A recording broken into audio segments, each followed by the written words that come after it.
20, 19 a 22.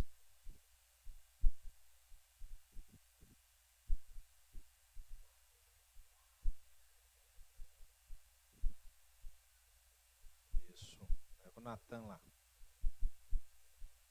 Ao cair da tarde daquele primeiro dia da semana, estando os discípulos reunidos a portas trancadas, por medo dos judeus, Jesus entrou, pôs-se no meio deles e disse: paz seja com vocês. Tendo dito isso, mostrou-lhes as mãos e o lado. Os discípulos alegraram-se quando viram o Senhor. Novamente Jesus disse: paz seja com vocês. Assim como o Pai me enviou, eu vos envio. E com isso soprou sobre eles e disse: recebam o Espírito Santo.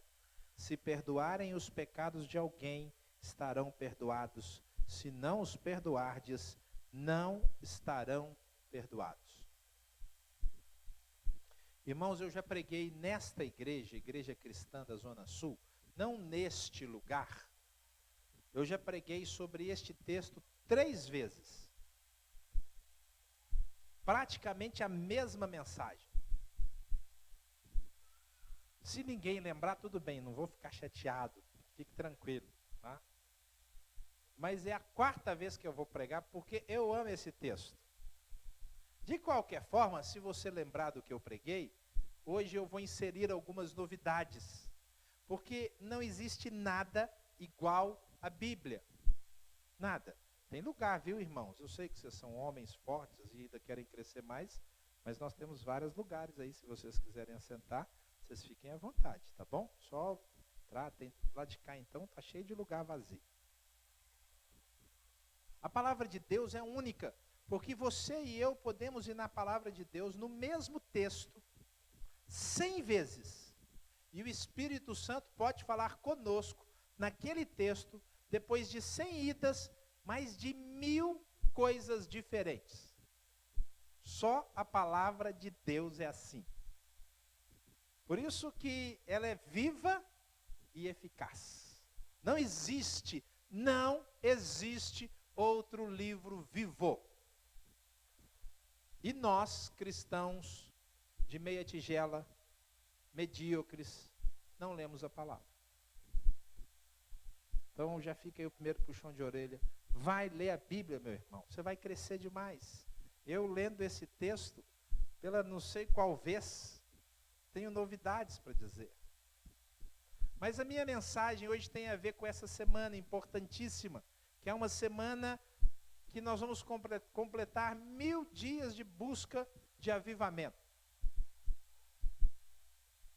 1000 dias dá quantos anos? 2 anos e alguma coisa, né? Dá mais de 3 anos? Não, dá 2 anos e alguma coisa, né? O fato é, nós estamos buscando. Mas a pergunta é, estamos mesmo? Primeira lição que eu quero deixar com você é que não se faz igreja sem Jesus. A verdadeira igreja só pode ser construída se Jesus estiver nela. Por que eu estou dizendo isso? Porque esse conceito de não construir igreja sem Jesus é um conceito da Bíblia, mas não é um conceito da igreja. A igreja, ao longo dos séculos, e inclusive nos nossos dias, conseguiu construir um formato de igreja que nem Jesus cabe. Conseguiu construir uma igreja, às vezes, motivada exclusivamente pelas suas tradições. Às vezes, pelo seu formato de culto. Às vezes, pelo carisma do seu líder. De forma que as pessoas são capazes de irem à igreja, irem ao culto, encontrarem uns com os outros e sequer encontrarem com Jesus. Os discípulos estavam sem Jesus nesta hora.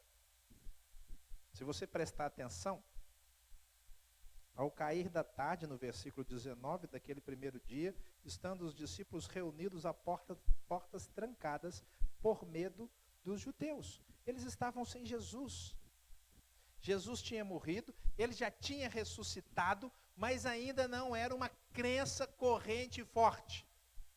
Eu ouvi dizer, Jesus ressuscitou, eu vi, mas será que é verdade? Será que nós não tivemos um êxtase? Será que a gente não estava sob efeito de um impacto emocional tão grande, e aí a gente não foi tomado de uma visão? Por isso eles estavam com medo. E muitas vezes, irmãos, nós estamos vivendo um cristianismo sem Jesus. Um cristianismo sem Jesus é o cristianismo de quem não ora. Ora mesmo. O que é orar? Não, pastor, eu oro dirigindo, eu oro converso com Deus o dia inteiro. Não é isso, irmãos. Oração é aquela, e tu, quando orares, entra no teu quarto. Fecha a porta do teu quarto e fica ali sozinho, você e Deus. Quem foi que disse isso mesmo? Apóstolo qual que disse isso? Foi Silas? Quem foi? Foi Jesus. Foi Jesus, irmãos. Foi Jesus que falou que quando a gente for orar, nós temos que separar tempo, separar local, exclusivo, passar tempo exclusivo com Deus. De forma que se você consegue viver e construir um cristianismo que você não faz isso, o seu cristianismo não tem Cristo. Pode ter qualquer outra coisa, mas Jesus não tem. Porque Jesus é o Jesus do quarto secreto. É o Jesus da porta fechada. Ele gosta de estar com. A beleza do cristianismo é o relacionamento, e não existe relacionamento se não tiver exclusividade. Não existe. De sentar com a pessoa, falar com ela, ouvir o que ela tem para dizer. Os discípulos estavam sem Jesus, mas eles estavam esperando Jesus. E aí vem a segunda grande verdade. Olha que coisa linda, ainda neste versículo. Jesus entrou e pôs-se no meio deles. Foi ficar exatamente onde os discípulos estavam. Irmãos, Jesus gosta disso. Jesus gosta de ficar no meio. Eu acho que se Jesus viesse na igreja, hoje, ele ia sentar aqui, do lado do Renato. Ia ficar aqui. Senhor Jesus, dá a palavra. Ele ia dar daqui. Para ficar no meio das pessoas. Jesus gosta de encostar. Beleza aí, Renato? Tá bom, Elaine? Tranquilo aí? Ele gosta de andar no meio, irmãos. Você vai ver Jesus fora da sinagoga. Você vai ver Jesus fora do templo. Quando alguém queria aparecer, quando o mestre queria ser reconhecido, ele ia para o templo. Jesus saía do templo. Ele foi fazer milagre no templo já perto da morte dele. Passou o ministério longe, escorrendo. Não. Sabe onde ele estava? No meio das pessoas. Quando ele estava no Monte da Transfiguração, talvez no quarto secreto mais fantástico na face da terra, e Pedro falou, Senhor, vamos ficar aqui. Ele falou, não, vamos descer lá no meio. Lá no meio eles precisam de mim. Jesus gosta de estar no meio. Jesus quer estar com a nossa igreja, irmãos. Agora eu te pergunto, você, quando vem ou quando vai, com quem você quer encontrar? Você vem com sede de Jesus? E isso não tem como medir externamente, só quem vê o coração pode falar. Você sai da sua casa e fala, olha, eu encontro com o meu Senhor todo dia, mas agora eu vou encontrar junto com os meus irmãos. Porque ele diz assim, onde estiverem 2, ou 3, ou 154, ali eu estou no meio. O Senhor quer estar conosco.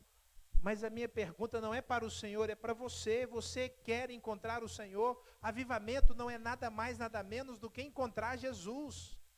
Encontrar Jesus no domingo, na segunda, na terça, na quarta, na quinta, na sexta, no sábado e no domingo de novo. Avivamento, meu irmão, minha irmã, é ser confundido com Jesus. É ser uma carta viva. É quando você falar, a pessoa achar que é Jesus. Senão, você falando aí, está parecendo Jesus, é o melhor dos elogios. Nossa, você é muito careta. Tudo está errado. Glória a Deus porque tudo está errado. Porque eu e você somos contra o pecado. Eu e você temos justiça, temos firmeza. Não interessa de que boca venha.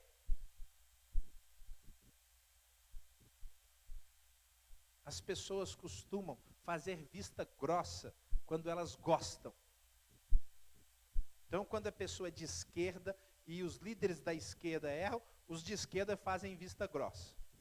Aí a pessoa de direita, que mete o pau na esquerda, aí o líder da direita erra, ele também faz vista grossa. Não, ele não tem que fazer. Irmãos, nós os cristãos não fazemos vista grossa para ninguém, porque nós honramos um nome, o de Cristo Jesus, o Senhor, e não tem outro, o resto vem abaixo. Só Jesus, Ele é a razão, Ele é a resposta, Ele é a salvação, Ele é o caminho, Ele é a verdade, e Ele é o quê? Vida é tudo. Tira a sua vida, tira você. Se a sua vida é o seu trabalho, danou-se tudo. A sua vida tem que ser Jesus, porque o seu trabalho não dura para sempre. Seu trabalho vai acabar. Paula é dentista, odontóloga. Minha dentista. Daqui uns 25 anos, eu não vou nela. Vai estar lá assim. Você vai no dentista de 86 anos? Né? Professor, tudo bem. Se ele for dar aula, não tem problema. Mas tem profissão que não dá para você levar até os 86, 90 anos. Eu tenho problema de coluna, aí quando eu vou no médico, o médico pergunta assim, o que o senhor faz? Eu falo, eu sou pastor, então não tem problema, pode ter problema de coluna. Se eu fosse chapa de caminhão, não dava. Fala se Deus não é bom. Deus não deixa chapa ter problema de coluna. Eu passo lá e vejo gente, um chapa velho lá, carregando um sacão de 60 quilos nas costas. Glória a Deus, pouco chapa tem problema de coluna. Se a sua vida é o seu trabalho, você está perdido, porque o seu trabalho vai acabar. Se a sua vida é a sua família vai acabar. Mas se a sua vida for Jesus, nunca vai acabar. Porque Ele é o mesmo ontem, hoje e será. É o nosso Deus. Por isso que Ele está no meio, Ele tem que ser o meu anseio, a minha busca. Se não for, está errado, irmãos. Avivamento é isso. É desejar o Senhor no meio, comigo, com você, na sua casa, na igreja, onde for. E quando Ele está no meio, Jesus disse, paz seja com vocês. Paz seja com vocês. Irmãos, nós os cristãos que estamos com Jesus, temos paz. Hoje eu fui visitar com a Tereza na hora do almoço, a Eleusa que está com câncer. Nós fomos lá, aproveitamos e almoçamos, já que a gente foi na hora do almoço, né? Fizemos esse sacrifício. E quando acabou, a gente deixou uma palavra para ela e para o Maurício. Porque não é fácil o câncer, né? É coisa complicada. Afeta não só a pessoa, mas a família. Então nós vamos deixar uma palavra de vitória, de paz, para dizer assim, não interessa qual é a enfermidade, com Jesus, a pior das enfermidades é uma enfermidade com paz, com graça, com vitória. E a gente falou com ela, falou, esta enfermidade é para a glória de Deus. Se a enfermidade é para a glória de Deus, é a melhor coisa que pode acontecer na nossa vida. Nós aqui não temos olhos, irmãos. Nós queremos paz segundo o mundo. E paz segundo o mundo depende de saúde boa, de ter dinheiro, de tudo dar certo. É assim que o mundo enxerga. Não é essa paz que Jesus traz. Ele falou, deixo-vos a paz. Não vou lá dou como a paz do mundo, porque a paz do mundo não é paz. A paz do mundo é sucesso. Tem sucesso? Tem paz. A minha paz é diferente. A minha paz está no meio dos maiores problemas. Por isso os discípulos que ouviram essa palavra, paz seja convosco, quando foram presos, saíram tranquilos. Foram esbofeteados, saíram dignos de terem apanhado. Estavam presos meia-noite no tronco, Paulo e Silas, no calabouço que ficava num lugar insalubre, abaixo da superfície. Sabe o que eles faziam lá de noite? Cantavam. Ai, irmãos, isso é paz. Preso no maior problema, agrilhoado na maior dificuldade, quem tem Jesus e vive o avivamento tem paz. Tem paz. E ninguém pode tirar essa paz. Não tem demônio que possa tirar. Não tem situação do mundo, não tem perseguição, porque a paz vem do céu. Paz seja convosco. É isso que a presença de Jesus produz. Mas a novidade, quando eu estava estudando, é o versículo 20. Tendo dito isso, tendo dito paz seja convosco, o Senhor fez uma caridade, um ato de misericórdia. Ele falou assim, mostrou-lhes as mãos e o lado. Ele estava dizendo, olha, sou eu. Era uma espécie de confirmação. Porque até agora, eles estavam achando que talvez não fosse. Irmãos, esses discípulos são quase iguais a nós. Cabeçudos, fracos, inconstantes, temerosos. Mas não interessa, o Senhor é bom. E o Senhor então foi lá e falou, aqui, ó, imagina o Senhor levantando a túnica, aqui, meu lado rasgado. Ah, é o Senhor. E diz o texto que depois que ele mostrou-lhes as mãos e o lado, os discípulos alegraram-se quando viram o Senhor.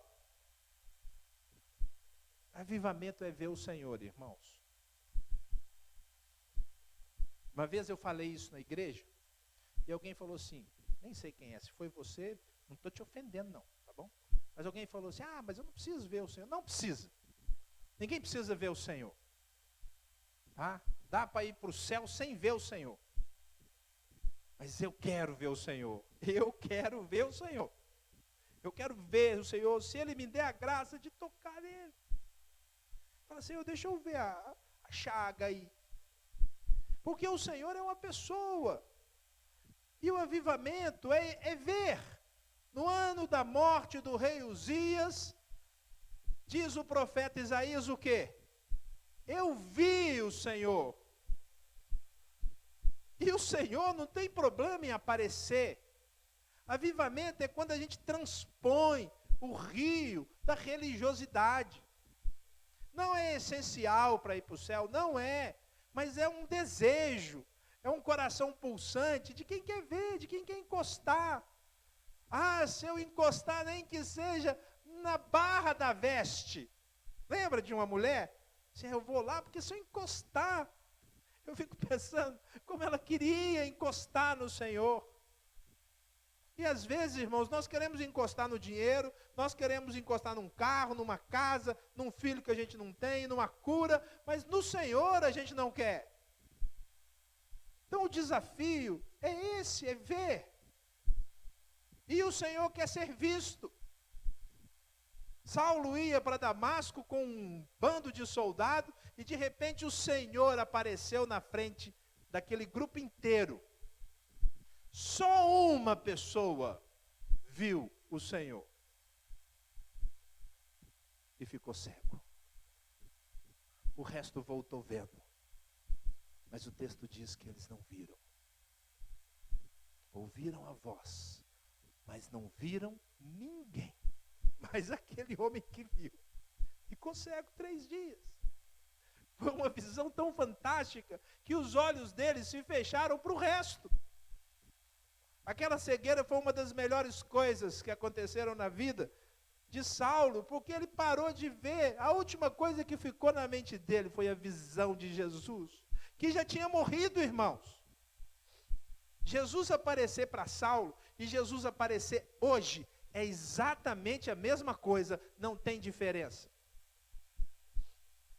É relacionamento, é disposição, é entrega, é alguém que diz e fala: Senhor, eu te quero. Não para ficar contando, não para ganhar autoridade. Agora nós vamos lá ouvir o presbítero Marcos, porque ele viu Jesus. Aí faz uma fila de romaria, porque o povo gosta dessas coisas. Não, irmãos, é o ver. E quando a gente vir, a gente não conta para ninguém. Por isso que fala assim, eu conheço um homem que foi no céu e não pode contar as coisas. Porque não é para ficar contando, é relacionamento. É igual namorar escondido. Você já namorou escondido? Lá, já contei isso para vocês, né? Lá na casa da Tereza, da Lina, tinha um sofá em L. E o sofá em L ficava na sala. E a sala de jantar era separada da sala de estar. Então o sofá em L, ele começava assim, fazia um L, e essa ponta do L ninguém via. Só via 4/5 do sofá, 1/5 ninguém via. Era onde a gente namorava. Não, o sofá gastou naquele lugar. Mas a gente não estava nem aí. A gente ficava sentado lá. Sabe por quê? Porque ninguém tem que saber. É assim com Jesus. É um desejo de alma, é um desejo de amante. É alguém que quer estar porque ama intensamente, fala: eu não abro mão do meu Senhor, e eu quero vê-lo, e eu quero ouvi-lo, e o que ele tiver para mim eu quero receber, e ele tem muita coisa para falar, para ensinar, para dizer. O Senhor quer ser visto, irmãos. O avivamento é querer vê-lo. Não está errado. Não é misticismo bobo, é intimidade. Esse é o nosso evangelho. Não vai contrariar a palavra, mas vai melhorar a nossa fé.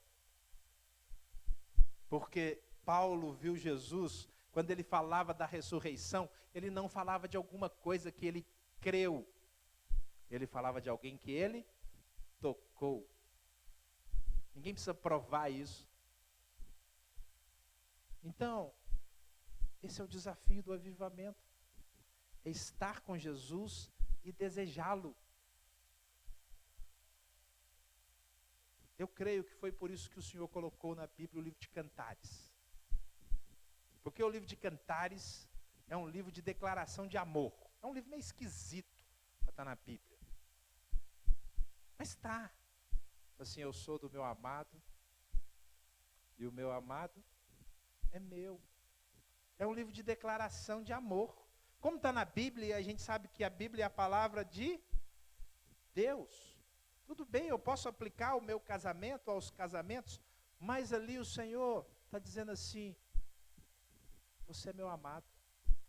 E você pode dizer isso para Ele. Quando o Senhor voltar, a Bíblia diz que serão celebradas as bodas do Cordeiro, a festa de casamento. E a igreja declara o amor dela ao Senhor? Você declara?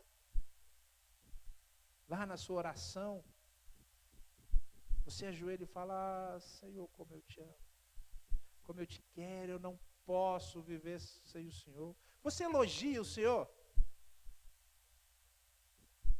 Compõe elogios novos da sua cabeça. Porque, irmãos, tudo bem, não tem problema a gente elogiar o Senhor com os textos bíblicos. Ele não vai ficar chateado.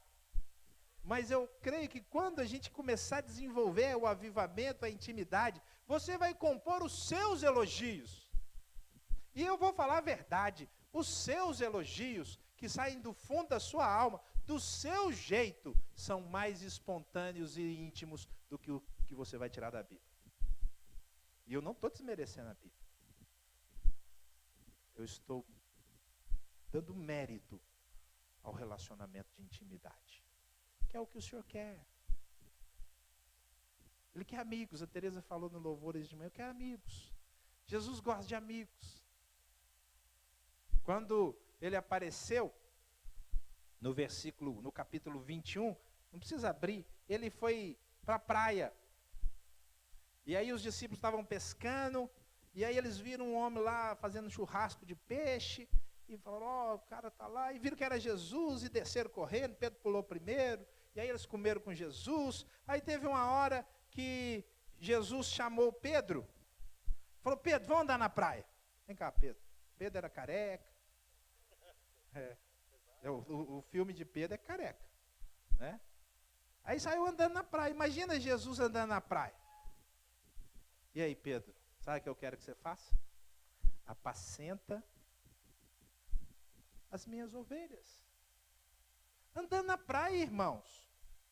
Isso não é coisa de adorador. Isso é coisa de amigo. Aí Pedro falou, mas eu estou apacentando. Ah, tá bom. Apacenta as minhas ovelhas. E o Pedro foi aprendendo ali, obrigado, Etelso, a ser perdoado, a ter relacionamento de amigo. Porque amigo, irmãos, perdoa. Fala a verdade, amigo perdoa ou não perdoa? Muitos casais terminam em divórcio porque os casais não são amigos. O casal não é amigo. A gente aprendeu isso lá no encontro de casais para pastores. Falta fraternidade no casamento.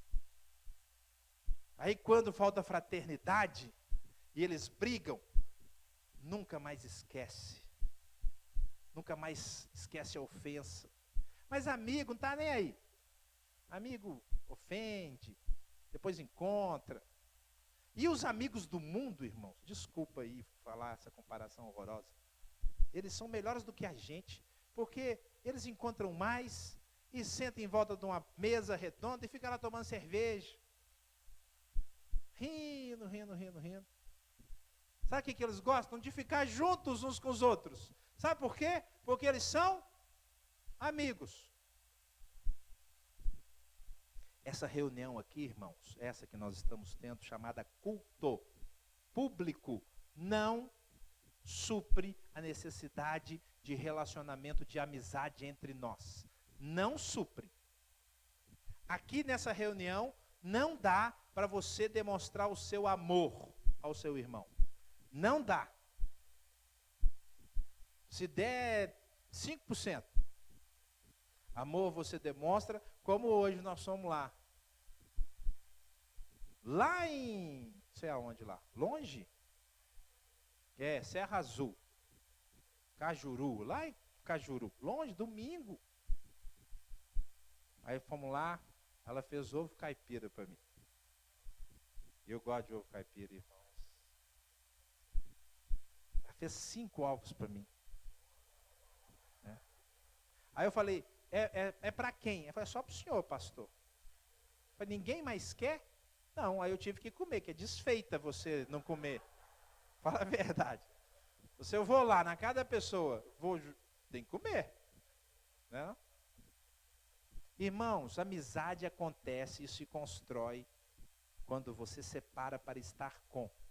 Senão, não tem amizade.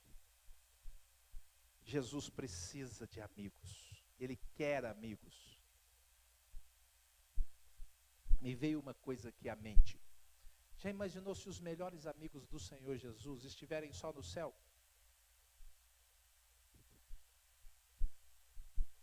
Porque lá no céu ele tem grandes amigos. E aqui? Onde estão os grandes amigos do Senhor aqui? Que o Senhor quer descer e conversar, e discutir, e traçar plano para a igreja, para o bairro. Falar, eu estou querendo fazer isso. Irmãos, nós temos que conquistar a amizade do Senhor. E a amizade do Senhor tem um nome na teologia, chama avivamento. Você anda com o Senhor e o Senhor anda com você e se revela a você. e deixa você vê-lo. 21. Olha a bondade do Senhor. Novamente, Jesus disse: paz seja com vocês. Porque a primeira vez não valeu. Não por causa de Jesus. É porque esses discípulos, assim, gente, será que é Jesus? Aí Jesus falou: sou eu, gente. Aí, sabe quando a pessoa faz aquela cara assim, e aí você sabe que a pessoa entendeu? Pelo semblante. Aí Jesus deu paz de novo. Porque o Senhor, irmãos, anda no nosso ritmo. É pura misericórdia. Ele anda no nosso ritmo. No ritmo de pessoas pecadoras, no ritmo de pessoas mundanas, que amam mais o mundo, amam menos a Ele. E Ele podia falar: não quero saber de vocês, mas Ele anda no nosso ritmo. Se Ele tiver que repetir, Ele vai repetir. Não entendeu? Não, então eu vou repetir. Até a gente entender. Isso é amor demais. Andar no meu ritmo. Ele não precisava andar no meu ritmo. Se tem alguém que podia seguir no ritmo só, era o nosso Senhor. Mas nessa humildade de Deus, parece um paradoxo, pastor. Nessa humildade de Deus, Ele desce e anda no seu ritmo. Ele diz: paz seja convosco, assim como o Pai me enviou, eu vos envio. O Senhor nos envia de um jeito específico. E o jeito específico de ser enviado é como Ele foi. Se você quiser saber qual é a sua missão, entenda a missão de Jesus. E aí você vai entender a sua. E Jesus veio para morrer. Se o grão de trigo não morrer, fica ele só. Mas morrendo, dá muito fruto. Ele veio para morrer. E morrendo, Ele atraiu as pessoas. Eu e você fomos chamados para morrer. Morrer na nossa vontade, no nosso orgulho, nos nossos desejos pessoais, nas nossas prioridades. Para que quando a gente morrer, só o Senhor viva. Foi isso que aconteceu com Ele. E Ele então falou: olha, do mesmo jeito que eu recebi do meu Pai e cumpri, eu envio vocês. Vocês agora vão pelo mundo e vão morrer. E morrendo, eu apareço. Os discípulos entenderam. E irmãos, todos eles foram martirizados. Todos. O único que não morreu no martírio, mas estava exilado, depois saiu do exílio, foi João. Graças a Deus, porque a gente tem um Apocalipse escrito já na velhice do apóstolo. E de repente vem um apóstolo fora do tempo, que é Paulo, e ele diz assim: logo já não sou eu quem vive. Ou em Gálatas ele fala: estou crucificado com Cristo. Então, queridos, a missão minha, isso é morrer. Se estivermos preparados para a morte, nós vamos viver a vida plena. Lá em Romanos capítulo 8, que tem um versículo maravilhoso de vitória: em todas estas coisas, porém, somos mais do que vencedores. A gente gosta desse versículo, mas 1, 2 ou 3 versículos antes vem assim: todo dia nós somos entregues à morte. Fomos considerados como ovelhas para o matador. Vitorioso é quem morre. Vitorioso é quem não tem, quem abriu mão. Quem está com o bolso aberto, não segura o dinheiro com o escorpião. Tem o coração aberto para perdoar. Tem amor soprando para dar. Quem não é controlado pelo relógio. Essa pessoa é rica. Nada tendo, mas possuindo tudo. Sabe por quê? Porque abriu mão. Não tem nada. É louco aquele que acha que o valor desse mundo é ter, é guardar. Louco! Mas aquele que morre, aquele que entrega, aquele que perde, esse ganha. Se alguém perder a vida por minha causa, esse vai ganhar. Por isso, queridos, o nosso desafio é sermos enviados como Pai e morrermos. Os discípulos estavam entendendo isso, e quando então Jesus ia para Jerusalém e ele ia ser morto naquele caminho, alguém falou entre os discípulos: onde é que vocês vão? Aí eles falaram assim: nós vamos para Jerusalém, nós vamos morrer com ele. Eles não tinham entendido exatamente o processo histórico, mas eles estavam entendendo que ser discípulo é ser discípulo da morte, é abrir mão. E aí vem a verdadeira glória. Mas eu quero terminar esta mensagem. Versículo 22 diz assim: e com isso, soprou sobre eles e disse: recebam o Espírito Santo. Se perdoarem os pecados de alguém, estarão perdoados.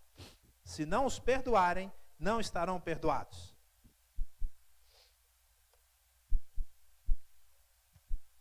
Essa semana nós vamos buscar Deus mais que o normal. Vamos buscar às 5 horas da manhã, vamos ter 24 horas de oração, vamos fazer jejum de comida, vamos fazer jejum de televisão, Facebook, Instagram, essas bobagens aí, ou outras bobagens, sei lá. Mas nós vamos fazer jejum, vamos buscar o Senhor, vamos buscar, para que a gente se pareça com o Senhor, para que a gente comece a chegar ao padrão do varão perfeito. E o varão perfeito, o padrão de cristão, tem algumas coisas que ele faz. E se você não faz as coisas que o padrão indica, você tem que buscar. E aqui tem uma coisa que o cristão autêntico e genuíno faz. E a minha pergunta é: você está fazendo isso que eu vou ler de novo? Faz parte do seu ministério cristão o que está escrito aqui? Então vou ler. Se perdoarem os pecados de alguém, estarão perdoados. Se não os perdoarem, não estarão perdoados. Você tem feito isso aí? No seu ministério, você é um ministro de perdão ou você tira o perdão? Você entendeu o que é ser um cristão? Cheio do Espírito Santo? Ananias e Safira vieram trazer a sua oferta. E ninguém é obrigado a trazer oferta, a gente traz oferta porque a gente ama o Senhor e ama a igreja. A gente traz de coração, eles vieram trazer e Pedro falou assim: vem cá, deixa eu te fazer uma pergunta. Você vendeu essa propriedade por tanto? Era uma armadilha de Deus.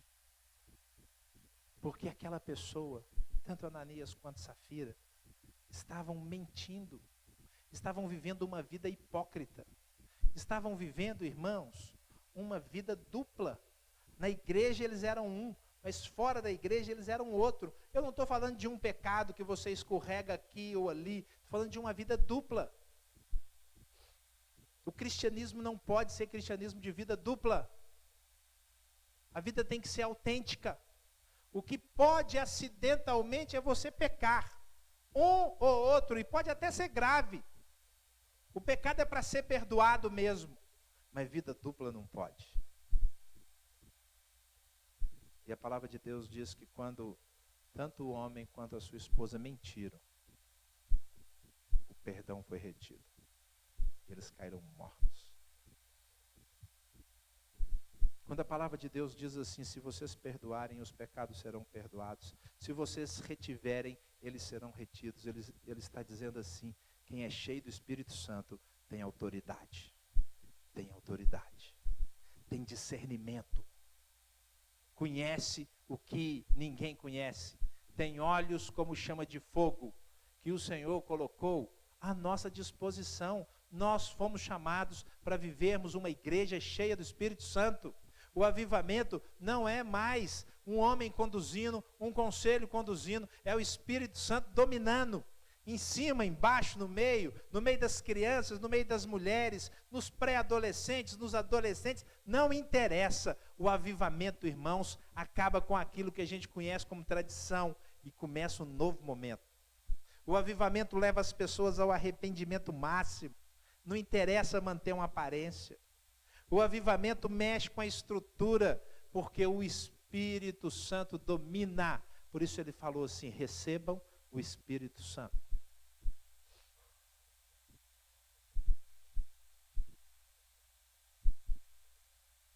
Eu tenho certeza que essa igreja vai ver a volta de Jesus. A certeza que eu não tenho é se ela vai ver avivada. Mas eu posso buscar. Eu posso buscar. Eu quero o Senhor. Eu quero a presença do Espírito, o sopro. Porque eu quero viver o que eu, Samuel, nunca vivi, mas sei que existe. E se existe, Ele colocou à minha disposição, eu quero. Eu quero o fruto pleno do Espírito, eu quero todos os dons possíveis. Eu quero ver o Senhor, eu quero experimentar a graça. Eu quero. Eu não quero só para mim, irmãos, eu quero para você. Mas não adianta eu querer para o Alexandre. Se o Alexandre não quiser, ele não vai receber nunca. Nunca. Saulo estava na estrada de Damasco e ele não estava sozinho, mas só ele viu o Senhor Jesus. O nosso desafio, irmãos, é uma vida cheia do Espírito Santo. Não é cheia de mundo, não é cheia de dinheiro, não é cheia de saber, não é cheia de status, não é cheia de igreja cristã da Zona Sul. O nosso desafio é uma vida cheia do Espírito Santo. Foi para isso que ele constituiu uma igreja. E ele falou assim: ficai na cidade, até que do alto vocês sejam revestidos de poder. Foi por isso que ele disse: mas recebereis poder ao descer sobre vós o Espírito Santo, e vocês serão minhas testemunhas por onde passarem. Esse é o nosso desafio. Que o Senhor te leve a encontrá-lo como você nunca encontrou. Que você tenha desejo do salmista, que fala assim: a minha alma tem sede do Deus. Amém? Que Deus nos abençoe. Pois não, Tiago.